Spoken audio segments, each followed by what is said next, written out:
ಸ್ನೇಹಿತರೆ, ರಾಜ್ಯ ರಾಜಕೀಯದಲ್ಲಿ ದೊಡ್ಡ ಬದಲಾವಣೆ ಆಗಿದೆ. ಮುಖ್ಯಮಂತ್ರಿ ಸ್ಥಾನಕ್ಕೆ ಸಿದ್ದರಾಮಯ್ಯನವರು ರಾಜೀನಾಮೆ ನೀಡಿದ್ದಾರೆ. ಆದ್ರೆ ಮುಂದಿನ ಮುಖ್ಯಮಂತ್ರಿ ಯಾರು ಅನ್ನೋದನ್ನ ಅಧಿಕೃತವಾಗಿ ಇದುವರೆಗೆ ಹೈಕಮಾಂಡ್ ಪ್ರಕಟಿಸಿಲ್ಲ. ಇದೆಲ್ಲದರ ನಡುವೆ ಸಿದ್ದರಾಮಯ್ಯನವರು ಈಗ ದೆಹಲಿಗೆ ದೌಡಾಯಿಸಿದ್ದಾರೆ.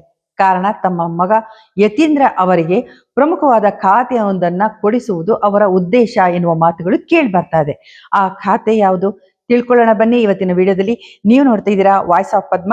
ನಿಮ್ಗೆ ನನ್ನ ವಿಡಿಯೋಗಳು ಇಷ್ಟ ಆದ್ರೆ ಸಬ್ಸ್ಕ್ರೈಬ್ ಮಾಡಿ, ಶೇರ್ ಮಾಡಿ, ನೋಟಿಫಿಕೇಶನ್ಗಾಗಿ ಬೆಲ್ ಬಟನ್ ಒತ್ತೋದನ್ನ ಮಾತ್ರ ಮರಿಬೇಡಿ.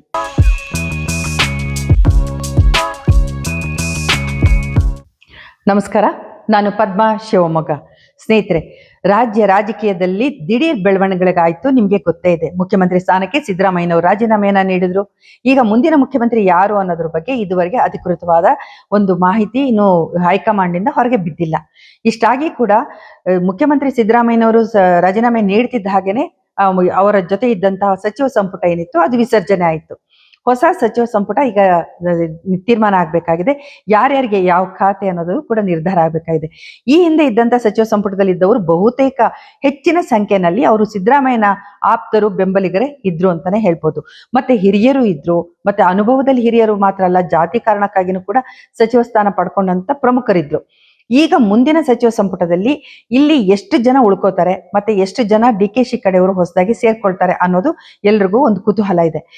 ಈಗ DKಶಿ ಅವ್ರ ಕಡೆಯವರನ್ನ ಹೆಚ್ಚಿನ ಸಂಖ್ಯೆಯಲ್ಲಿ ಸೇರ್ಸೋಕೆ ಸಾಧ್ಯ ಆಗುತ್ತಾ, ಅಥವಾ ಈ ಹಿಂದೆ ಇದ್ದಂತಹ ಸಚಿವರುಗಳನ್ನ ಹೆಚ್ಚಿನ ಜನರನ್ನ ಉಳಿಸ್ಕೊಂಡು ಇನ್ನು ಕೆಲವರನ್ನ ಮಾತ್ರ ಬದಲಾವಣೆ ಮಾಡ್ತಾರಾ? ಇದೆಲ್ಲ ಆದ್ಮೇಲೆ ಮುಂದಿನ ದಿನಗಳಲ್ಲಿ DKಶಿ ಮುಖ್ಯಮಂತ್ರಿ ಆದ್ರೆ ಅವರಿಗೆ ಈ ಶಾಸಕರ ಬೆಂಬಲ ಇರುತ್ತಾ, ಈ ಸಚಿವರ ಬೆಂಬಲ ಇರುತ್ತಾ ಅನ್ನುವಂತ ಪ್ರಶ್ನೆಗಳು ಕೂಡ ಕಾಡುತ್ತೆ. ಯಾಕೆ ಅಂದ್ರೆ ಮುಖ್ಯಮಂತ್ರಿ ಸ್ಥಾನಕ್ಕೆ DKಶಿ ಅವರು ಪ್ರಯತ್ನ ಮಾಡ್ತಿದ್ದಾರೆ ಅನ್ನೋಂಥ ಮಾತು ಕೇಳಿ ಬಂದಾಗೆಲ್ಲ, ಮತ್ತೆ ಆ ಪ್ರಯತ್ನಗಳು ನಡೆದಾಗೆಲ್ಲ, ಚರ್ಚೆ ಆದಾಗೆಲ್ಲ ಈ ಸಚಿವ ಸ್ಥಾನದಲ್ಲಿದ್ದಂತ ಹಲವರು ಸಿದ್ದರಾಮಯ್ಯನ ಆಪ್ತರನ್ಸ್ಕೊಂಡವರು ಮುಖ್ಯಮಂತ್ರಿ ಸ್ಥಾನಕ್ಕೆ ತಾವು ಆಕಾಂಕ್ಷಿಗಳು ಅಂತ ಹೇಳ್ಕೊಂಡಿದ್ರು. ಸತೀಶ್ ಜಾರಕಿಹೊಳಿ ಇರ್ಬೋದು, ಮಲ್ಲಿಕಾರ್ಜುನ ಖರ್ಗೆ ಅವರ ಹೆಸರು ಬಂದಿತ್ತು, G ಪರಮೇಶ್ವರ್ ಅವರ ಹೆಸರು ಬಂದಿತ್ತು. ಹೀಗೆ ಒಬ್ಬರಾದ್ಮೇಲೆ ಒಬ್ಬರ ಹೆಸರು ಚಾಲ್ತಿಗೆ ಬರ್ತಿತ್ತು. ಹೀಗಿದ್ದಾಗ ಈಗ DKಶಿ ಅವರೇ ಏನು ಮುಖ್ಯಮಂತ್ರಿ ಆದ್ರೆ ಈಗ ಎಷ್ಟರ ಮಟ್ಟಿಗೆ ಅವರಿಗೆ ಬೆಂಬಲ ಸಿಗುತ್ತೆ ಅನ್ನುವಂಥ ಪ್ರಶ್ನೆ ಕೂಡ ಇಲ್ಲಿ ನಮಗೆ ಬರುತ್ತೆ. ಇದೆಲ್ಲದರ ಮಧ್ಯೆ ಈಗ ಸಿದ್ದರಾಮಯ್ಯನವರು ದೆಹಲಿಗೆ ದೌಡಾಯಿಸಿದ್ದಾರೆ. ಈಗ ಇನ್ನೊಂದು ಮೂಲದ ಪ್ರಕಾರ ಕೇಳಿ ಬರ್ತಿರೋದಂದ್ರೆ ಯತೀಂದ್ರ ಕುಮಾರ್ ಅವರಿಗೆ DCM ಸ್ಥಾನವನ್ನ ಒದಗಿಸಬೇಕು ಅನ್ನೋದು ಒಂದು, ಅದರ ಜೊತೆನಲ್ಲಿ ಹಿಂದುಳಿದ ವರ್ಗಗಳ ಒಂದು ಕಲ್ಯಾಣ ಇಲಾಖೆ ಏನಿದೆ ಅದನ್ನ ಯತೀಂದ್ರ ಅವರಿಗೆ ಕೊಡಿಸ್ಬೇಕು ಅಂತ ಅವರು ಯೋಚಿಸ್ತಿದ್ದಾರೆ ಅನ್ನೋದು ತಿಳಿದು ಬಂದಿದೆ. ಸಿದ್ದರಾಮಯ್ಯನವರು ಅಹಿಂದ ಅವರ ಬಲದೊಂದಿಗೆ ಮುಖ್ಯಮಂತ್ರಿ ಆಗಿದ್ದವರು. ಆದ್ರೆ ಅಧಿಕಾರ ವಹಿಸಿಕೊಂಡ ನಂತರ ಅವರು ಅಹಿಂದದವರ ಪರವಾಗಿ ನಿಲ್ಲಿಲ್ಲ ಅನ್ನುವಂತ ಒಂದು ಅಸಮಾಧಾನದ ಮಾತುಗಳು ಆ ವಲಯದಿಂದ ಕೇಳಿ ಬಂದಿತ್ತು. ಆ ಸಮುದಾಯಗಳು ಬೇಸರಗೊಂಡಿದ್ದು ನಿಜ, ಸಿದ್ದರಾಮಯ್ಯನವರ ವಿರುದ್ಧ ನಿಂತಿದ್ದು ನಿಜ, ಹೋರಾಟವನ್ನ ಮಾಡಿದ್ದು ನಿಜ. ಇದೆಲ್ಲದರ ನಡುವೆ ಅವರು ತಮ್ಮ ಸ್ವಜಾತಿ ಪ್ರೇಮವನ್ನ ಜಾಸ್ತಿಯಾಗಿ ಇಲ್ಲಿ ತಮ್ಮ ಅಧಿಕಾರದಲ್ಲಿ ಬಳಸ್ಕೊಂಡ್ರು ಅಂತ ಹೇಳಿ ಒಂದು ಆರೋಪ ಕೂಡ ಅವ್ರ ಮೇಲೆ ಬಂತು. ಇದೆಲ್ಲದ ಆದ್ಮೇಲೆ ಈಗ ಏನು ಅವ್ರು ರಾಜೀನಾಮೆ ಕೊಡ್ತಾರೇನೋ ಅಂತ ಸುದ್ದಿ ಬಂತು. ರಾಜೀನಾಮೆನ ರಾಜ್ಯಪಾಲರಿಗೆ ಕೊಡುವ ಹಿಂದಿನ ದಿನ ಅವರು ಒಂದು ಕೆಲಸವನ್ನ ಮಾಡ್ತಾರೆ. ಅಂದ್ರೆ ಬುಧವಾರ 27ರಂದು ಅವರು ಹಿಂದುಳಿದ ವರ್ಗಗಳ ಆಯೋಗದ ವರದಿಯನ್ನ ಸ್ವೀಕರಿಸ್ತಾರೆ. ಅಂದ್ರೆ ರಾಜೀನಾಮೆ ಕೊಡೋದು ನಿರ್ಧಾರ ಆದ್ಮೇಲೆ ಈ ವರದಿಯನ್ನ ಹಿಂದುಳಿದ ವರ್ಗಗಳ ಆಯೋಗದ ಅಧ್ಯಕ್ಷರಾದಂತ ಮಧುಸೂದನ್ ನಾಯಕ್ ಅವರು ತಂದು ಮುಖ್ಯಮಂತ್ರಿಗಳಿಗೆ ಸಲ್ಲಿಸ್ತಾರೆ. ಇಲ್ಲಿ ಒಂದು ಪ್ರಶ್ನೆ ನಮ್ಮನ್ನ ಕಾಡತ್ತೆ. ರಾಜೀನಾಮೆ ಕೊಡ್ತಾರೆ ಅಂದ ತಕ್ಷಣ ವರದಿಯನ್ನ ಸಲ್ಲಿಸಿದ್ರಲ್ಲ, ಹಾಗಾದ್ರೆ ಈ ವರದಿ ಮೊದಲೇ ಸಿದ್ಧ ಆಗಿತ್ತಾ? ಸಿದ್ಧ ಆಗಿತ್ತು ಅನ್ನೋದಾದ್ರೆ ಯಾಕೆ ಕೊಟ್ಟಿರಲಿಲ್ಲ? ಯಾರ ನಿರ್ದೇಶನದಂತೆ ಅದನ್ನ ಹಾಗೆ ಇಟ್ಕೊಂಡಿದ್ರು? ಆಮೇಲೆ ಈಗ ರಾಜೀನಾಮೆಗೆ ಹಿಂದಿನ ದಿನ ತಂದು ದಿಢೀರಂತ ಕೊಡೋದು ಯಾವ ಕಾರಣಕ್ಕಾಗಿ, ಯಾಕಾಗಿ ಇದನ್ನ ಸ್ವೀಕರಿಸಿದ್ದಾರೆ? ಆ ವರದಿನ ಸ್ವೀಕರಿಸೋದು ಏನು ಒಂದು ಆ ಜನದ ಬಗ್ಗೆ ಇರುವಂತ ಕಾಳಜಿ ಅಂತಲ್ಲ, ಅದನ್ನ ಜಾರಿಗೆ ತರೋದು ತುಂಬಾ ಮುಖ್ಯ ಆಗುತ್ತೆ. ಹಾಗಾದ್ರೆ ಈಗ ಸಿದ್ದರಾಮಯ್ಯನವರು ಮುಖ್ಯಮಂತ್ರಿ ಆಗಿದ್ದಾಗ ವರದಿನ ಸ್ವೀಕರಿಸಿದ್ದಾರೆ, ಮಾರನೇ ದಿನ ರಾಜೀನಾಮೆ ಕೊಟ್ಟಿದ್ದಾರೆ. ಅದಾದ ಮೇಲೆ ಬರುವಂತ ಮುಂದಿನ ಮುಖ್ಯಮಂತ್ರಿಗಳು ಇದನ್ನ ಜಾರಿಗೆ ತರ್ತಾರಾ ಇಲ್ವಾ? ಈ ಎಲ್ಲ ಗೊಂದಲಗಳು ಇಲ್ಲಿ ಹುಟ್ಟಿದೆ. ಈ ಸಾಮಾಜಿಕ ಮತ್ತು ಶೈಕ್ಷಣಿಕ ಸಮೀಕ್ಷೆಯ ವರದಿ ಇದೆಯಲ್ಲ, ಅದೇ ಒಂದು ದೊಡ್ಡ ಗೊಂದಲದ ಗೂಡಾಗ್ಬಿಟ್ಟಿದೆ. ಅಂದ್ರೆ ಇದಕ್ಕೆ ಸ್ವಲ್ಪ ಹಿಂದೆ ನೋಡಿದಾಗ 2013 ಮತ್ತು 2018ರ ಅವಧಿನಲ್ಲಿ ರಾಜ್ಯ ಹಿಂದುಳಿದ ವರ್ಗಗಳ ಆಯೋಗದ ಅಧ್ಯಕ್ಷರಾಗಿದ್ದಂತ H ಕಾಂತರಾಜ್ ಅವರಿಗೆ ಈ ಸಾಮಾಜಿಕ ಮತ್ತು ಶೈಕ್ಷಣಿಕ ಸಮೀಕ್ಷೆಯನ್ನ ಮಾಡಿ ವರದಿ ಕೊಡೋದಕ್ಕೆ ಜವಾಬ್ದಾರಿಯನ್ನು ವಹಿಸಲಾಯಿತು. ಅವರು ಸುಮಾರು 1.3 ಲಕ್ಷ ಶಿಕ್ಷಕರು ಮನೆ ಮನೆಗೆ ಹೋಗಿ ಎಲ್ಲ ಮಾಹಿತಿಯನ್ನು ಸಂಗ್ರಹಿಸಿ ವರದಿಯನ್ನ ಸಿದ್ಧ ಮಾಡಿದ್ರು. ಅಂದ್ರೆ ಇದಕ್ಕೆ ಸುಮಾರು 160 ಕೋಟಿ ಅಂದಿಗೆ ಖರ್ಚಾಗಿತ್ತು. ಇದಾದ ನಂತರ ಅಂದು ಆಡಳಿತ ನಡೆಸುತ್ತಿದ್ದಂತ JDS ಮತ್ತು ಬಿಜೆಪಿಯ ಸಮ್ಮಿಶ್ರ ಸರ್ಕಾರ, ಮುಖ್ಯಮಂತ್ರಿ ಆಗಿದ್ದಂತ HD ಕುಮಾರಸ್ವಾಮಿ ಅವರು ಕಾಂತರಾಜ್ ಅವರಿಂದ ಈ ವರದಿನೇ ಸ್ವೀಕರಿಸೋದಿಲ್ಲ.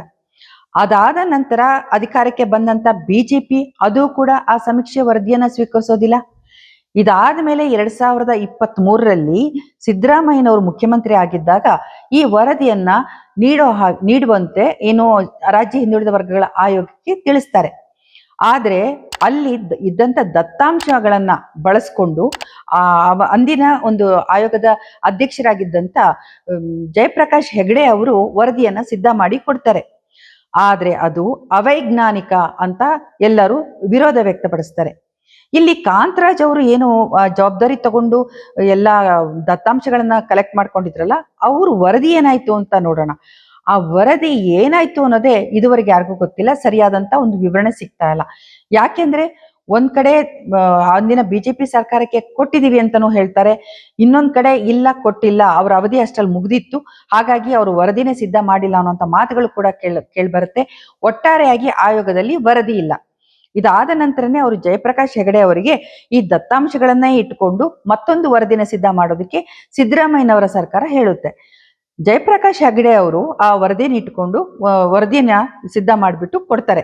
ಆದ್ರೆ ಅದಕ್ಕೆ ಮೇಲ್ಜಾತಿಯ ಸ್ವಾಮೀಜಿಗಳು ಮತ್ತೆ ರಾಜಕಾರಣಿಗಳು ಬಲವಾದಂತ ವಿರೋಧ ವ್ಯಕ್ತಪಡಿಸ್ತಾರೆ. ಯಾಕೆ ಅಂತಂದ್ರೆ ಅದು ಅವೈಜ್ಞಾನಿಕವಾಗಿದೆ ಅನ್ನೋದು ಅವರ ಅಭಿಪ್ರಾಯ ಆಗಿರುತ್ತೆ.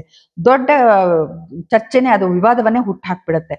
ಇದಾದ ನಂತರ ಮತ್ತೆ ಸಿದ್ದರಾಮಯ್ಯ ಏನ್ ಮಾಡ್ತಾರೆ, ಯಾಕಂದ್ರೆ ಇನ್ನೊಂದು ಮುಖ್ಯ ವಿಷಯ ಇದೆ ಇದರಲ್ಲಿ. 10 ವರ್ಷಗಳ ನಂತರ ಇದನ್ನ ವರದಿಯನ್ನ ಕೊಟ್ಟಿರುವಂತದ್ದು. ಇದು 2013 ಮತ್ತೆ 2018 ನಡುವೆ ನಡೆದಂತ ಸಮೀಕ್ಷೆ ಇದು. ಹಾಗಿದ್ದಾಗ 10 ವರ್ಷದ ಹಳೆಯ ಸಮೀಕ್ಷೆಯನ್ನು ಇಟ್ಕೊಳ್ಳೋದ್ರಲ್ಲಿ ಅರ್ಥನೇ ಇಲ್ಲ ಅನ್ನೋಂಥ ಮಾತು ಕೂಡ ಕೇಳಿ ಬಂದಿರುತ್ತೆ. ಹಾಗಾಗಿ ಸಿದ್ದರಾಮಯ್ಯನವರು ಏನ್ ಮಾಡ್ತಾರೆ ಅಂತಂದ್ರೆ ಮತ್ತೆ ಈಗ ಪ್ರಸ್ತುತ ಇರುವಂತಹ ರಾಜ್ಯ ಹಿಂದುಳಿದ ವರ್ಗಗಳ ಆಯೋಗದ ಅಧ್ಯಕ್ಷರಾದಂತ ಮಧುಸೂದನ್ ನಾಯಕ್ ಅವರಿಗೆ ಈ ಜವಾಬ್ದಾರಿಯನ್ನ ಕೊಡ್ತಾರೆ. ಅವರು ಮತ್ತೆ ಮರು ಸಮೀಕ್ಷೆಯನ್ನ ಮಾಡಿ ವರದಿಯನ್ನ ಕೊಡ್ಬೇಕಿರುತ್ತೆ. ಅದಾದ ನಂತರ ಈಗ ಅವರು ವರದಿಯನ್ನ ದಿಢೀರ್ ಅಂತೇಳಿ ಸಿದ್ದರಾಮಯ್ಯನವರಿಗೆ ಹಸ್ತಾಂತರಿಸ್ತಾರೆ. ಹಾಗಾದ್ರೆ ಇದು ಮೊದಲೇ ಸಿದ್ಧ ಆಗಿದ್ರೆ ಯಾಕೆ ಅವ್ರು ಕೊಡ್ಲಿಲ್ಲ? ಇದೆಲ್ಲ ಕೂಡ ಹಲವು ಗೊಂದಲಗಳನ್ನ ಹುಟ್ಟಾಕ್ತಾ ಇದೆ ಈಗ. ಇದರ ನಡುವೆ ಸಿದ್ದರಾಮಯ್ಯನವರು ಯತೀಂದ್ರ ಕುಮಾರ್ ಅವರಿಗೆ ಈಗ ಹಿಂದುಳಿದ ವರ್ಗಗಳ ಕಲ್ಯಾಣ ಇಲಾಖೆಯ ಸಚಿವರನ್ನಾಗಿ ಮಾಡಕ್ ಹೊರಟಿದ್ದಾರೆ ಅನ್ನೋಂಥ ಮಾತುಗಳು ಕೂಡ ಕೇಳಿ ಬರ್ತಾ ಇದೆ. ಇದಕ್ಕೂ ಮತ್ತೆ ಈ ವರದಿಗೂ ಏನಾದ್ರೂ ಸಂಬಂಧ ಇದೆಯಾ? ತಮ್ಮ ಹಿತಾಸಕ್ತಿನ ಕಾಪಾಡ್ಕೊಳ್ಳೋದಕ್ಕಾಗಿ ಮಗ ಯತೀಂದ್ರ ಕುಮಾರ್ ಅವರನ್ನ ಇವರು ಹಿಂದುಳಿದ ವರ್ಗಗಳ ಒಂದು ಕಲ್ಯಾಣ ಇಲಾಖೆಗೆ ಸಚಿವರನ್ನಾಗಿ ಮಾಡ್ತಿದಾರಾ ಅನ್ನುವಂಥ ಪ್ರಶ್ನೆ ಕೂಡ ನಮ್ಮ ಮುಂದೆ ಬರುತ್ತೆ. ಇಲ್ಲಿ ಈಗ ಇವರು ಸಿದ್ದರಾಮಯ್ಯನವರ ಮುಂದಿನ ನಡೆ ಏನು ಅನ್ನೋ ಒಂದು ಕುತೂಹಲ ಕೂಡ ನಮ್ಗೆ ಕಾಡ್ತಾ ಇದೆ. ಈ ವರದಿ ನಿಜವಾಗ್ಲೂ ಪರಿಪೂರ್ಣವಾಗಿದೆಯಾ ಅನ್ನೋಂಥ ಅನುಮಾನ ಕೂಡ ಬರ್ತಾ ಇದೆ. ನೋಡೋಣ ಮುಂದಿನ ದಿನಗಳಲ್ಲಿ ಏನಾಗುತ್ತೆ ಅಂತ. ಸ್ನೇಹಿತರೆ, ನೀವು ನೋಡ್ತಾ ಇದ್ದೀರಾ ವಾಯ್ಸ್ ಆಫ್ ಪದ್ಮ. ನಿಮ್ಗೆ ನನ್ನ ವಿಡಿಯೋಗಳು ಇಷ್ಟ ಆದ್ರೆ ಸಬ್ಸ್ಕ್ರೈಬ್ ಮಾಡಿ, ಶೇರ್ ಮಾಡಿ, ನೋಟಿಫಿಕೇಶನ್ಗಾಗಿ ಬೆಲ್ ಬಟನ್ ಒತ್ತೋದನ್ನ ಮಾತ್ರ ಮರಿಬೇಡಿ. ಎಲ್ರಿಗೂ ಒಳ್ಳೇದಾಗ್ಲಿ. ನಮಸ್ಕಾರ.